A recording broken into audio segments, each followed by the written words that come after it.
Hello engineers. So guys आप सभी को पता होगा कि आरआरबी की नोटिफिकेशन जो है आ चुके हैं, फॉर्म फिलिंग स्टार्ट हो चुकी है, कुछ इंपॉर्टेंट डेट और उसके बाद साथ साथ में ये समझेंगे कि सिलेबस का ब्रेकडाउन क्या है और साथ साथ में क्या होना चाहिए आपका स्टडी प्लान।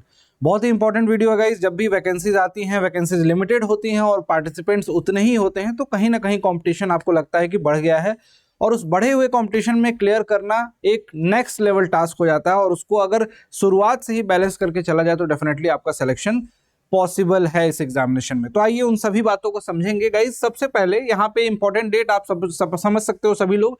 31 तारीख से ही फॉर्म फिलिंग स्टार्ट हो चुकी है, फॉर्म फिलिंग चल रही है, पूरा का पूरा एक महीना चलने वाली है, नवंबर मंथ तक।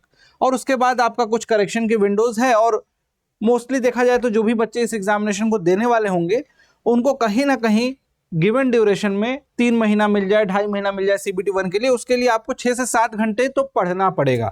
सबसे पहले समझ लेते हैं कि आपका स्टडी प्लान क्या होना चाहिए इस एग्जामिनेशन को लेके, और टू दी पॉइंट बातें करूंगा। बहुत ही क्रिस्प वीडियो होगी, छोटे से वीडियो में आपको सारी चीजें समझाने की कोशिश करूंगा गाइस, तो इसको समझने की कोशिश जरूर करना आप सभी लोग, जितने भी लोग यहाँ पे देख रहे हैं इस वीडियो को। देखिए, सबसे पहले कि सुबह उठना है आपको, थोड़ा बहुत एक्सरसाइज वगैरह अगर आप करते होगे तो कर लो, लेकिन हाँ 6:30 बजे से आपका जो है टाइम स्टार्ट हो जाता है पढ़ाई का। 6 से 6:30 मैंने इसलिए रखा है, थोड़ा दिमाग फ्रेश हो जाए, एक्टिव हो जाओगे आप। एक्टिव होने में आधे घंटे लगे, उसके बाद 1 घंटा आपको जनरल अवेयरनेस जीए के लिए देना है। स्टैटिक जीके, करंट अफेयर पढ़ना है 6 महीने का, रेलवे का जीके थोड़ा बहुत पढ़ लेना है। ये टाइम एलोकेट आप कर रहे हो, या तो आप यूट्यूब के सेशंस को देख लो, या तो आप क्या कर सकते हो कि खुद से रिवीजन कर लो, नोट्स बना लो, कुछ पॉइंटर्स लिख लो। उसके बाद अगला आधा घंटा देखो मैंने रखा है बस केवल ब्रेकफास्ट के लिए। शॉर्ट ब्रेकफास्ट सुबह में बहुत जरूरी है, इसलिए क्योंकि इसके बाद से आपकी एनर्जी और ज्यादा बढ़ जाएगी और आपको पढ़ोगे जो चीजें वो चीज दिमाग में स्टोर होगी अच्छे से।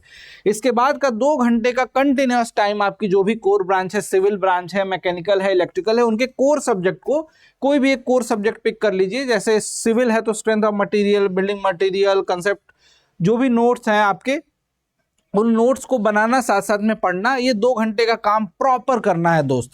और इस तरीके से अगर 2 आवर्स डेली का आपका सुबह का शेड्यूल हो जाएगा ना, तो समझ लो कि एग्जामिनेशन आते आते आपका टेक्निकल इतना स्ट्रांग हो जाएगा दोस्त कि टेक्निकल में कोई डर नहीं रहेगा। जैसे इस बार हुआ कि सीबीटी 1 बहुत सारे लोगों का निकला, सीबीटी 2 में उनको निराशा देखने को मिली। इसके बाद अगर हम बात करें 10 बजे के बाद, तो देखो 15 मिनट का फिर से शॉर्ट ब्रेक इसलिए कि ताकि आप रिलैक्स हो जाए, थोड़ा बहुत म्यूजिक सुन लीजिए, घूम लीजिए। उसके बाद आपको क्या करना होगा, अगेन देखो 10-15 से 12-15 फिर से 2 घंटा आपका फिर से कोर सिविल के सब्जेक्ट्स को एलोकेट किया है।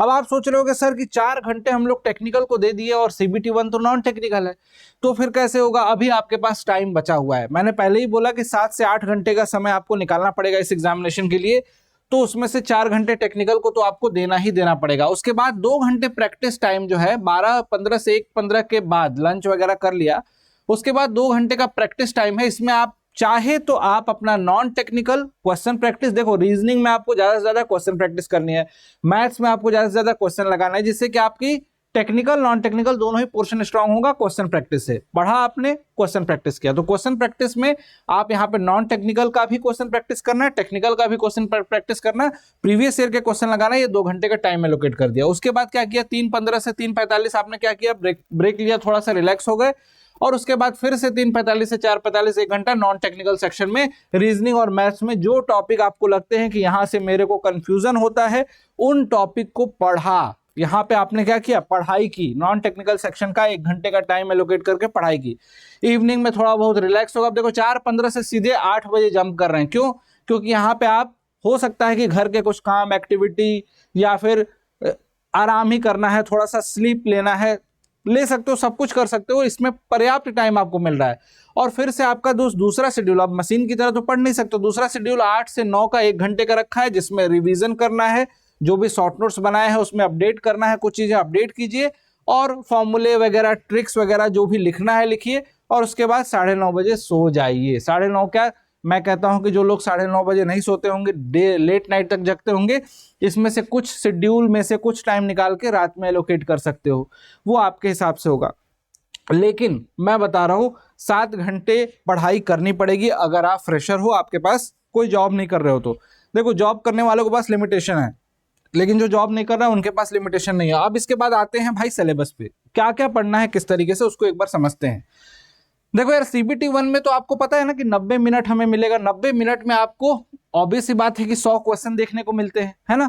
अब इस CBT 1 में, स्टेज 1 में जिसको बोला जाता है, ये पूरा का पूरा नॉन टेक्निकल बेस्ड है। अब इसको क्लियर किए बिना CBT 2 में तुम पहुंचते नहीं हो, और इसके लिए भी कुछ कुछ इंपॉर्टेंट क्राइटेरिया रखे गए हैं। क्या क्राइटेरिया है मैं आपको एक एक करके समझा देता हूं। सबसे पहले सिलेबस देखते हैं।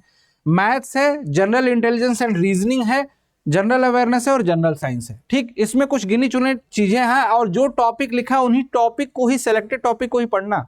सिलेक्टेड टॉपिक पढ़ोगे, एग्जामिनेशन में स्कोर अच्छा करोगे। नंबर सिस्टम है, बोर्ड मास, डेसिमल, फ्रैक्शन वगैरह, LCM, HCF, ratio and proportion, percentage, mensuration, ये सारे के सारे, time and work, time and distance, simple interest, compound interest, profit and loss. बहुत इंपॉर्टेंट सेगमेंट है ये वाला सेगमेंट ऐसा है कि जहां से क्वेश्चन पूछे ही पूछे जाएंगे, और यहाँ पे आपका टाइम ज्यादा लगता है। तो ये जो पोर्शन आपको दिखाई दे रहा है गाइज, मैं आप सभी को बताना चाहता हूं कि यहां से लेके और यहां तक ये पूरा का पूरा पार्ट जो है स्ट्रांग कर लेना, अगर तुम्हें अच्छा स्कोर करना है तो। अदरवाइज बाकी सारी चीजें कहीं ना कहीं कुछ लोग पढ़ के आसानी से स्कोर कर लेते हैं, लेकिन इसमें फंसते हैं, इसमें टाइम ज्यादा लगता है। प्रैक्टिस कर लेना इस पार्ट की। उसके बाद रीजनिंग में डेफिनेटली SSC JEE में भी प्रैक्टिस कर रहे होगे, यहाँ पे भी सबसे ज्यादा यहाँ प्रैक्टिस काम आती है। यहाँ पे कुछ चीजें आपको पढ़नी पड़ेंगी। यहाँ पे तो मैक्सिमम प्रैक्टिस पे डिपेंड करेगा कि आपका सिलेक्शन कैसे हो रहा है, कितना स्कोर कर पा रहे हो, कम टाइम में कितना स्कोर कर पा रहे हो। ठीक है, जनरल अवेयरनेस की अगर हम बात करते हैं, जनरल अवेयरनेस को समझ लो, तो देखो यहाँ पे भी सारी चीजें आपको देखने को मिलती हैं। लेकिन यहाँ पे देखो, मोटा मोटी चीजों को बताऊं तो इंडियन पॉलिटी इंपॉर्टेंट है, कॉन्स्टिट्यूशन, और उसके बाद देखो इंडियन इकोनॉमी से भी कुछ क्वेश्चन पूछ लिए जाते हैं। लेकिन यहाँ पे करंट अफेयर वाला पार्ट जो है, इसको मिस मत करना दोस्त, सबसे ज्यादा इंपॉर्टेंट मैं मार्क कर रहा हूं। ठीक, इसको लोग छोड़ देते हैं, सोचते हैं कि लास्ट में कर लेंगे। ये डेली बेसिस पे जो पढ़ेगा उसी का परफॉर्मेंस यहाँ पे अच्छा निकल के आएगा। उसके बाद जनरल साइंस में आपको वही लिखा रहता है 10th स्टैंडर्ड वाली, लेकिन आपको अच्छे से एक बार रिवीजन करना होगा, सारे के सारे एग्जाम्पल्स पढ़ने होंगे, अच्छे से क्लासेस चल रही है इसकी, उन क्लासेस को अच्छे से कर लोगे तो उसके बाद आपको कोई इसमें एक्स्ट्रा करने की नीड नहीं पड़ेगी, सारी की सारी चीजें क्लास में करा दी जाएंगी। यही पूरा का पूरा सिनेरियो है मैथ्स, और उसके बाद रीजनिंग 30 + 25 आपने देख लिया, जनरल अवेयरनेस 15 और जनरल साइंस 30। मतलब कुल मिला के यहाँ पे आपको टोटल 4 सेगमेंट है 100 नंबर के, 90 मिनट में करना है। जिसमें स्कोरिंग वाला सेगमेंट कौन सा होता है, ये दोनों सेगमेंट बहुत ज्यादा स्कोरिंग है। अगर आप चाहो तो इसमें भी अच्छा स्कोर ला सकते हो जनरल साइंस में। इस पोर्शन को मजबूत कर लोगे तो उसके बाद आपका सिलेक्शन होगा CBT 2 के लिए। लेकिन यहाँ पे 1/3 की नेगेटिव मार्किंग होती है, ये याद रखना, 1/3 की नेगेटिव मार्किंग। और एक मिनिमम क्राइटेरिया भी रखा गया है कि कम से कम इतने नंबर तुमको लाने होंगे। अनरिजर्व कैटेगरी है तो भाई 140% यहाँ पे अनरिजर्व कैटेगरी के लिए 40%, EWS के लिए 40% है, और बाकी कैटेगरी के लिए OBC, SC और ST के लिए 25% है, बाकी OBC और SC के लिए 30% है। तो ये मिनिमम मार्क्स है, ऐसा नहीं कि मिनिमम नंबर लेते आए तो तुम्हारा सिलेक्शन हो जाएगा CBT 2 के लिए। कम से कम इतना तो लाना है, इसके बाद जो मेरिट बनेगी उस मेरिट में अगर आप आते हो तो आपका सिलेक्शन होता है। लेकिन इसको ध्यान में रखना है कि ऐसा नहीं कि अटेम्प्ट इतना कम कर दिया कि भाई मिनिमम मार्क्स को ही क्वालिफाई नहीं कर पा रहे हैं। सेकंड स्टेज में जो शॉर्टलिस्ट किए जाएंगे जो बच्चे, वो 15 गुना बच्चों को बुलाया जाता है बेटा, 15 गुना बच्चों को बुलाया जाता है शॉर्टलिस्ट करके। और डेफिनेटली यहाँ पे 15 टाइम्स जो एस्पिरेंट बुलाए जा रहे हैं उस सेकंड स्टेज के एग्जामिनेशन के लिए, वहां पे आपको सिनेरियो देखने पड़ता है 150 क्वेश्चन 120 मिनट में। ठीक, यहां पे कंपटीशन थोड़ा सा और टफ हो जाता है दोस्त। टेक्निकल का इन्वॉल्वमेंट हो जाता है, नॉन टेक्निकल भी रहता है यहाँ पे। अगर मैं आपको बताऊं तो यहाँ पे देखो, नॉन टेक्निकल के सेगमेंट को जनरल अवेयरनेस, फिजिक्स और केमिस्ट्री 15-15 नंबर की रख दी जाती है। कंप्यूटर को भी रख दिया जाता है 10 नंबर का, और basic of environmental pollution control को 10 नंबर का, और टेक्निकल को 100 नंबर का। यहाँ से टोटल आपका 150 नंबर का पेपर बनता है। इस 150 नंबर के पेपर के लिए अलग से फिर से कुछ एक्स्ट्रा नहीं करने की जरूरत है। आप टेक्निकल शुरुआत से पढ़ रहे हो, नॉन टेक्निकल पढ़ रहे हो, इसमें 2 सेगमेंट ऐसे हैं जिनको आपको एडिशनली पढ़ने पड़ते हैं, कंप्यूटर एंड एप्लीकेशन और basic of environmental and pollution control. Definitely ये टॉपिक आपका इंपॉर्टेंट है। CBT 1 में भी सिविल वाले तो वैसे भी पढ़ते हैं इस टॉपिक को, लेकिन यहाँ पे CBT 2 के लिए खास हो जाएगा। यहाँ से स्कोर करना इंपॉर्टेंट है। 1-1 नंबर 2-2 नंबर बड़े मायने रखते हैं। बहुत सारे लोग सोचते हैं ना, इस बार CBT 2 में जितने बच्चे रिजेक्ट हुए हैं उनसे पूछना कि 4 number, 3 number, 1 number, 0.5 number, 0.2 number से रिजेक्ट हुए हैं तो उनको कितना बुरा लगा होगा। तो उन सभी बच्चों को बोलना चाहूंगा गाइज कि यहाँ पे अपने पोर्शन को बहुत स्ट्रांग रखना है, ताकि आपका सिलेक्शन 100% हो सके इस एग्जामिनेशन में, और उसके लिए पूरी जी जान लगा देनी है। यहाँ भी नेगेटिव मार्किंग 1/3 की होगी, और यहाँ भी मिनिमम क्वालिफाइंग क्राइटेरिया है। एक इंपॉर्टेंट चीज बतानी थी कि जो स्टेज 2 होता है वहां पे आपको वर्चुअल कैलकुलेटर मिलता है। वर्चुअल कैलकुलेटर जो है आपके मॉनिटर पे, कंप्यूटर स्क्रीन पे आपको दिखाई देता है, लेकिन सबसे इंपॉर्टेंट बात है कि कंप्यूटर मॉनिटर पे जो आपको सेकंड स्टेज CBT 2 होता है वहां वर्चुअल कैलकुलेटर तो मिलता है, लेकिन उसमें टाइम टेकिंग होता है वो अगर बार बार यूज कर रहे हो तो। कोशिश करना है कि ज्यादा से ज्यादा कैलकुलेशन आपको मैनुअली करना है, तो इस पे फोकस रखना है। इस तरीके से अपनी प्रिपरेशन को शानदार तरीके से करना है गाइस, और सिलेक्शन जरूर होगा। आपके लिए प्रॉपर बैचेस भी प्लान किए गए हैं, उन बैचेस को जरूर ज्वाइन करना ताकि आपको सारी की सारी क्लासेस आपको इन बैचेस में मिल जाएं और अच्छे से आपकी कंप्लीट तैयारी हो जाए।